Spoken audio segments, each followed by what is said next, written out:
Good evening, guys. I don't know what to say, but I have to do the class this way.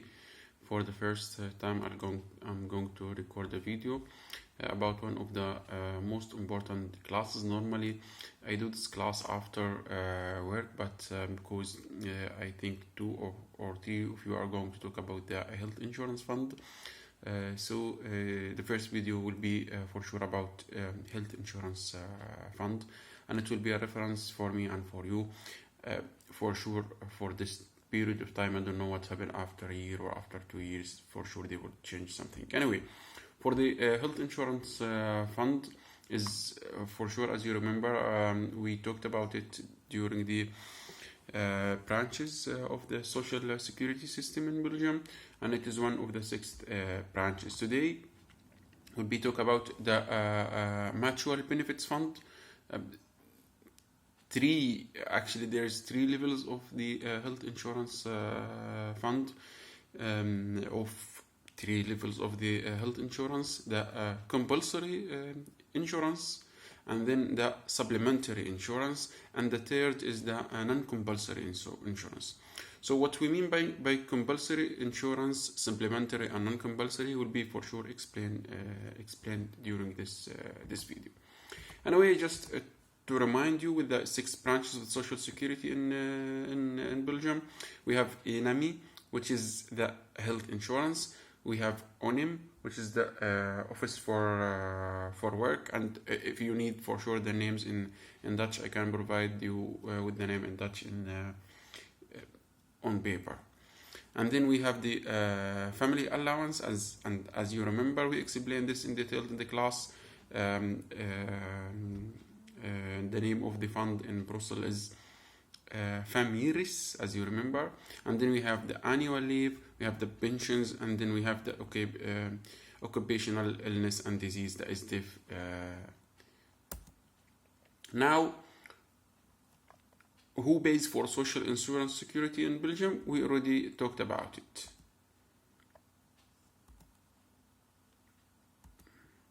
Anyway, the mutual benefit fund. The first important thing, the mutual benefits fund are non-profit organizations, which means if we are talking about the Christian mutuality, if we are talking about the socialist, if we are talking about the liberal, if we are talking about the neutral, Partina, they are all non-profit organization that aims to promote a physical, psychological, and social well-being in a spirit of welfare, mutual assistance, and solidarity. So solidarity and mutual assistance is two of the main bases for the health insurance fund in Belgium. Mutual benefit funds, it has for sure objectives. First and overall, to manage the compulsory insurance. And what we mean by the compulsory insurance, it means that in Belgium, every single citizen must be insured with this compulsory insurance or healthcare benefits. Insurance means that they provide reimbursement of the medical and the healthcare expenses, and for sure in case of disability, of not being able to work. But anyway, the main objective of the fund, the mutual fund, is for sure to manage the compulsory insurance. And then we'll talk about the supplementary. For sure, if we are talking about the compulsory insurance here, all of those different insurance funds are equal.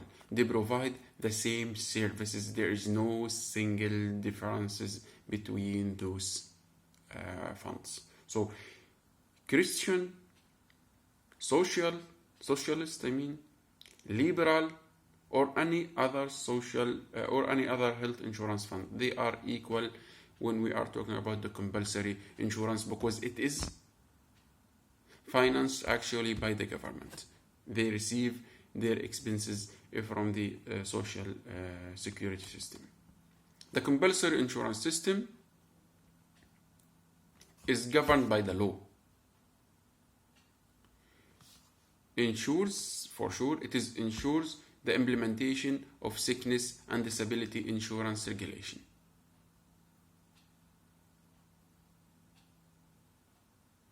Compulsory is, for sure, compulsory insurance is identical, as I told you, across all mutual benefits fund. Healthcare reimbursement apply to everybody, which means that the reimbursement that you receive from the health insurance fund is equal everywhere, from the general practitioner, from the hospital cost, pharmacy, for drugs, and for sure any other services that are included under the compulsory education. Compulsory education, for sure, not education. Compulsory health insurance. The second main objective for the mutual fund, for the health insurance fund, is to offer a supplementary insurance. So we talked actually about the compulsory, which is they are identical, there are no single differences. Now we'll be talking about the supplementary. Supplementary means something extra. And within the supplementary, we have also the non-compulsory insurance. Non-compulsory insurance is one of the most important examples for it are the hospitalization or the dental care. Under the supplementary insurance, there are differences, which means that there could be a service by the Christian mutuality which doesn't exist by the socialist or the liberal, and it could exist but they provide it in a different way. For example, if we are talking about sport, if you want to join a sport club, then it is possible, it is highly actually possible to receive annual financial assistance from your mutuality. Here we have differences because this supplementary insurance is actually not sponsored by the government.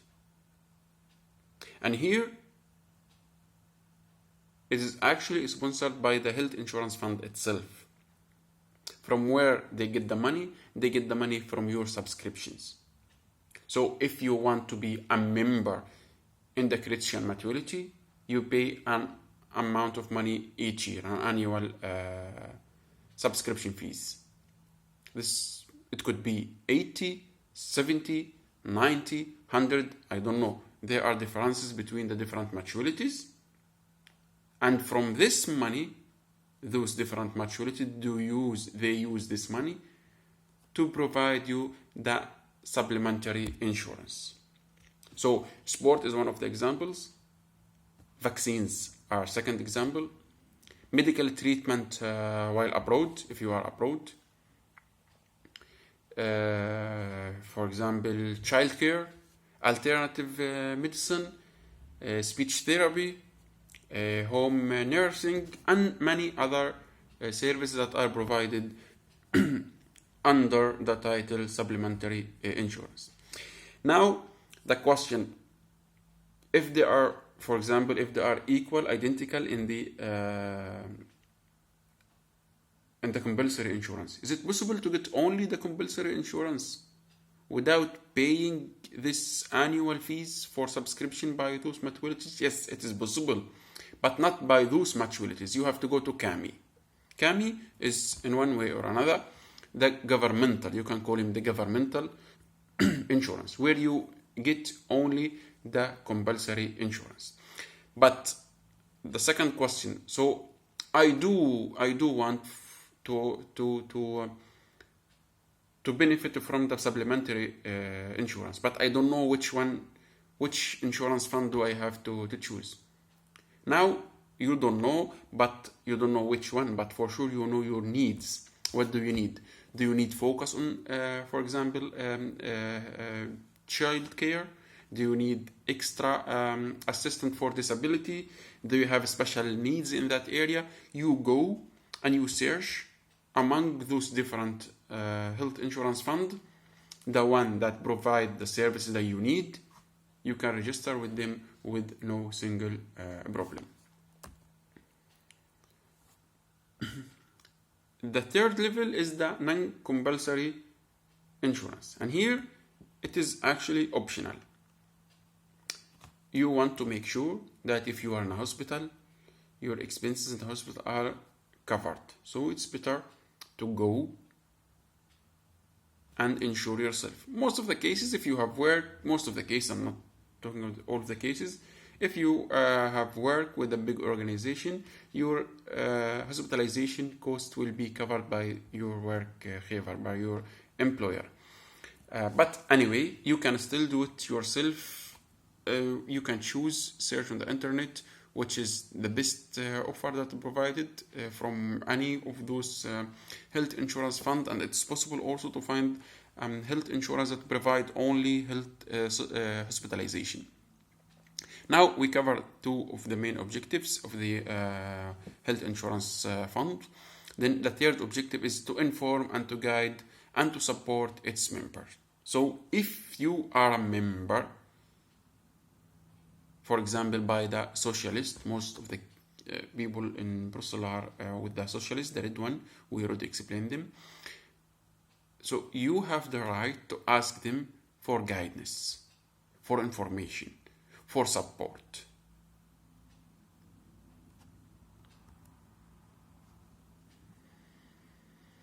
The fourth goal is actually to encourage social involvement.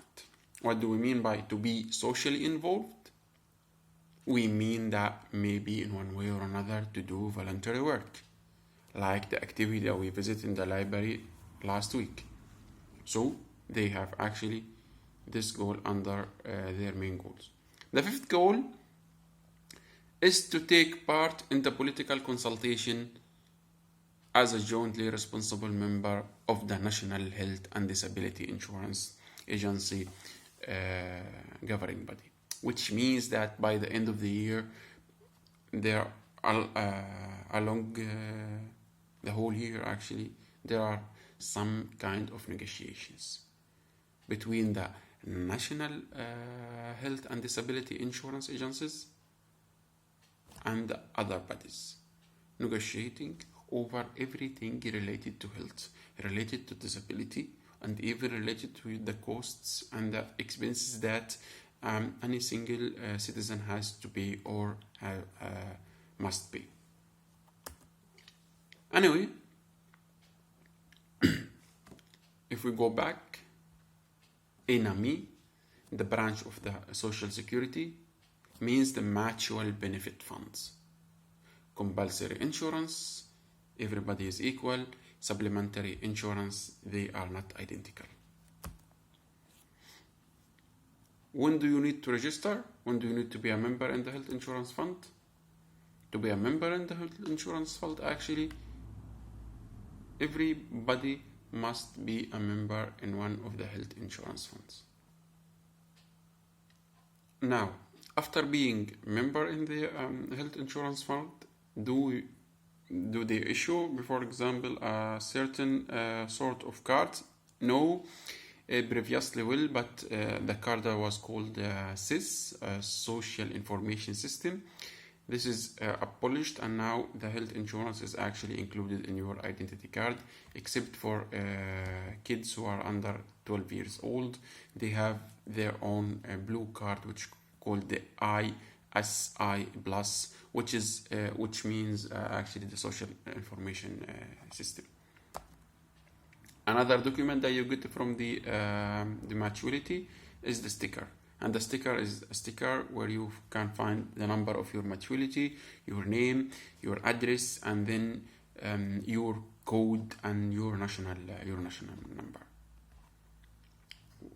Those stickers you can use for sure for the reimbursement. When you go to a doctor, you visit a doctor, you pay amount of money for this consultation, and then he give you back a document a receipt that he has checked you, and he, for example, give you I don't know what things, description or so, but anyway, this white document, you get it. When you get it, you put a sticker on it, you drop it in the box post of the mutuality, or you give it direct to the secretary in the mutuality, and they will reimburse you later, without putting this sticker on this document or the other document that you get from the dental, for example, the dentist, or a document that you get from the pharmacy. You will never be able to receive your money back. And some doctors, they just ask you to give them the sticker, and they manage the rest of the things. So they don't ask you to pay the whole amount of money. They ask you only to give them the sticker. It's two different ways of paying. Anyway, also when you receive a document, the same document, it's the bigger one from the hospital, you need to put the sticker on it and then give it back to the paper, for sure, with the sticker, to give it back to the health mutuality health fund to give you for the reimbursement. How, one of the most important question, we'll answer it in a separated video. How can you reduce your healthcare expenses? Is it possible or not?